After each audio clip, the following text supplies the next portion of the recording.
எனக்கு அன்பார்ந்த சகோதர சகோதரிகளே, இந்த சேனல் மூலமாக உங்களை சந்திப்பதில் மிகுந்த மகிழ்ச்சி அடைகிறேன்.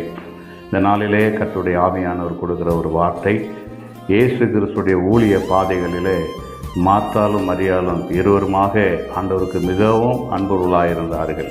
அந்த வீட்டில் லாசரு என்று சொல்லக்கூடிய ஒரு அருமையான ஒரு வாலிபன் இருந்தான். வேதம் சொல்லி நீண்ட நாட்களாக அவன் வியாதி உள்ளவனாக இருந்து அவன் மரித்து போனான் என்று வேதம் சொல்லுகிறது. ஆண்டவர் அவன் மரித்த பிறகு 2 நாட்களுக்கு பிறகு அவர் அங்கே கடந்து போகிறார். போகிற நாட்களில் அவளை ஓடி வந்து மார்த்தா சொல்லுகிறாள். வேதம் சொல்லுகிறது 11:40 வாசிக்கிறோம்.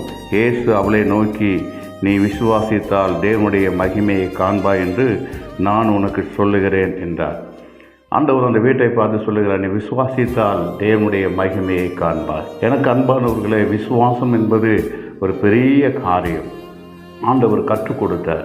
அந்த விசுவாசத்தின்படி ஆண்டவர் அந்த இடத்தில் போன பொழுது அவன் கல்லையில் வைக்கப்பட்ட அந்த லாசருடைய கல்லை புரட்டும்படி ஆண்டவர் சொன்னார். மார்த்தாள் சொல்லுகிறாள், ஆண்டவரே மரித்து 4 நாள் ஆகிவிட்டது, ஆகவே என்ன செய்வது என்று கேட்ட பொழுது ஆண்டவர் சொன்னார், அவனை பார்த்து உரத்த சத்தமாய், பிதாவே இவனை வெளியே கொண்டு வரும்படி என் ஜெபத்தை கேட்டபடினாலும் ஸ்தோத்திரிக்கிறேன் என்று சொல்லி அவனை நோக்கி, லாசருவே வெளியே வா என்று சொன்ன பொழுது மரித்த லாசரு உயிரோடு கூட எழுந்து கடந்து வந்ததை நாம் வேதத்தில் வாசிக்கிறோம்.